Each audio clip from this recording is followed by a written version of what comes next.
Welcome to decay kitchen. આજે આપણે રાજકોટની પ્રખ્યાત ગ્રીન ચટણી બનાવવાના છીએ। આ ચટણી ફટાફટ બની જાય અને ખાવામાં ખૂબ ટેસ્ટી લાગે છે। તો ચાલો કેવી રીતે બનાવવી એ જોઈ લઈએ।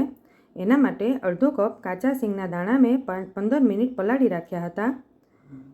પછી તેનું પાણી નિતારીને આપણે તેને ચટણીના બાઉલમાં નાખી દઈએ।